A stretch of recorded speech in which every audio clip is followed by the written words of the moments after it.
করবার লক্ষ্যে কাজ করে আমাদের সকলের প্রিয় নেতা জনাব তানভীর আহমেদ রফিক ভাই, মঞ্চে আছেন আমাদের লিটন মাহমুদ ভাই, আছেন সিকান্দার কাজী ভাই, আছেন আমাদের বীর মুক্তিযোদ্ধা গোলাম হোসেন ভাই, আছেন আমাদের হামিদুল ভাই, মোয়াজ্জেম ভাই এবং অ্যাডভোকেট হোসাইন আব্দুর রহমান সহ সকল নেতৃবৃন্দকে আমি সালাম এবং শুভেচ্ছা জানাচ্ছি।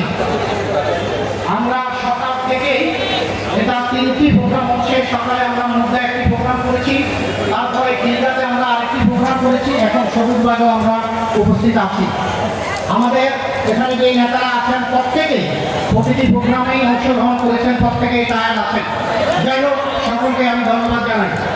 আজকে আমরা যেই কর্মশালাটি পরিচালনা করছি মূলত সেটা হল বিএনপিতে সদস্য সংগ্রহ এবং সদস্য নবায়ন।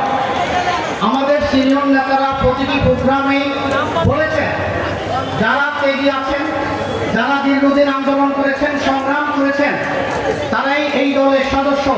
শুধু আমি সকলের উদ্দেশ্যে একটি কথা বলি, যারা নৌকা মার্কা বিএনপি, তারা বাংলাদেশ জাতীয়তাবাদী দলের সদস্য হওয়ার কোনো সুযোগ থাকবে না।